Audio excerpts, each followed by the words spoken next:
Welcome to Friday ಸಂಜೆ. ಈ generation ಅಲ್ಲಿ ಸಹ ಒಂದು ಟಾಪಿಕ್ ತುಂಬಾನೇ ವಿಷಕಾರಿಯಾಗಿರೋದು ಯಾವ್ದು ಹೇಳಿ? ಸಮಾಜ, ಸೊಸೈಟಿ. ದ ಫನಿಯಸ್ಟ್ ಪಾರ್ಟ್ ಏನೋ ಗೊತ್ತಾ?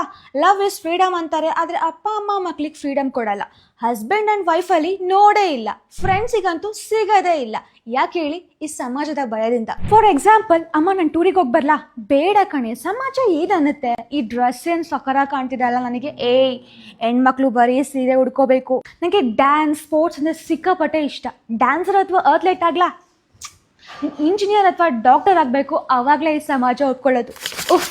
ಇಷ್ಟು ದಿನ ಸಮಾಜನ ಒಪ್ಸ್ಕೊಂಡೇ ಬಂದೆ. In return what I got? ನಾನು ಸಾಯೋ ತನಕ ಸಮಾಜನ ಮೆಚ್ಕೊಂಡು ಬಂದರೂ ಸಹ ಸಮಾಜ ನನ್ನ ಒಪ್ಪಲ್ಲ. ನಾನು ಏನೇ ಮಾತಾಡಿದ್ರು ಜನ ಕಾಮೆಂಟ್ ಮಾಡೇ ಮಾಡ್ತಾರೆ. 100 ಒಳ್ಳೆ ಕೆಲಸ ಮಾಡಿರ್ಲಿ ನೆನ್ಪಿಟ್ಕೊಳ್ಳಲ್ಲ, ಅದೇ ಒಂದೇ ಒಂದು ತಪ್ಪು ಮಾಡಿದ್ರೆ ಅದನ್ನೇ ಎತ್ತಿಡ್ತಾರೆ. ಇವಾಗ ನೀವು ಹೇಳಿ, ಈ ಸಮಾಜದಲ್ಲಿ ಬದುಕಬೇಕು ಅನ್ನೋ ಒಂದೇ ಒಂದು ಕಾರಣಕ್ಕೆ ನಮ್ಮ ಡ್ರೀಮ್ಸ್ ಎಲ್ಲ ಸಾಯಿಸಿ ಜೀವಂತ ಶವ ಆಗಿ ಬದುಕೋದು ಒಳ್ಳೇದಾ, ಅಥವಾ ಇವೆಲ್ಲ ನಮ್ಮ ಅಪ್ಪ ಅಮ್ಮನ ಜನರೇಷನ್ಗೆ ಎಂಡ್ ಆಗೋ ಥರ ನಮ್ಮ ಮೈಂಡ್ ಸೆಟ್ ಚೇಂಜ್ ಮಾಡ್ಕೊಳ್ಳೋದು ಉತ್ತಮನ? ಕಾಮೆಂಟ್ ಬಾಕ್ಸ್ ಎಲ್ಲ ನಿಮ್ದೇನೆ. ಒಪಿನಿಯನ್ಗೆ ವೆಯ್ಟ್ ಮಾಡ್ತಾ ಇದ್ದೀನಿ. ಶುಭ ಸಂಜೆ.